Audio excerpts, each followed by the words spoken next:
முசிறி அருகே அரசு டாஸ்மாக் கடை மற்றும் மதுபான பார் ஆகியவற்றை வேறு இடத்திற்கு மாற்றக்கோரி திரளான பெண்கள் முற்றுகையிட்டதால் பரபரப்பு.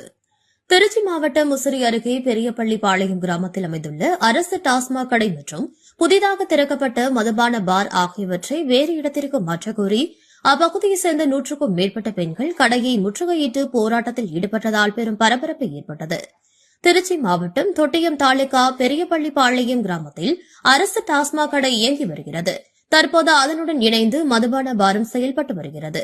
இந்நிலையில் கடந்த ஒரு மாத காலத்தில் மட்டும் அப்பகுதியில் அடிக்கடி சாலை விபத்துகளினால் உயிரிழப்புகள் ஏற்பட்டு வருவதாக பொதுமக்கள் குற்றம் சாட்டுகின்றனர்.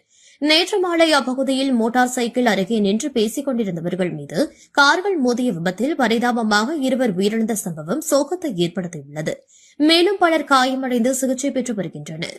மது அருந்திவிட்டு வாகனங்களை கவனக்குறைவாகவும் அதிவேகமாகவும் ஓட்டி வருவதால் இப்பகுதியில் விபத்துக்கள் அன்றாட நிகழ்வாக மாறிவிட்டதாக அப்பகுதி மக்கள் வேதனை தெரிவிக்கின்றனர். இந்த சூழலில் மதுக்கடையால் ஏற்படும் இடையூறுகளை கண்டித்தும் டாஸ்மாக் கடை மற்றும் மதுபான பார் ஆகியவற்றை அப்பகுதியிலிருந்து அகற்றி வேறு இடத்திற்கு மாற்றக்கோரி சின்னப்பள்ளிப்பாளையம், பெரியபள்ளிப்பாளையம், காந்தி சிலை மற்றும் உன்னியூர் ஆகிய பகுதிகளிலிருந்து சுமார் 100க்கும் மேற்பட்ட பெண்கள் திரண்டு வந்து டாஸ்மாக் கடையை முற்றுகையிட்டனர். இதனால் அப்பகுதியில் பரபரப்பு ஏற்பட்டது. தகவல் அறிந்து வந்த முசிறி டிஎஸ்பி முத்துக்குமார் தலைமையில் காட்டுப்புதூர் இன்ஸ்பெக்டர் அன்னகொடி மற்றும் போலீசார் முற்றுகை போராட்டத்தில் ஈடுபட்டவர்களிடம் பேச்சுவார்த்தை நடத்தினர். இதையடுத்து அவர்கள் முற்றுகை போராட்டத்தை கைவிட்டு கலைந்து சென்றனர்.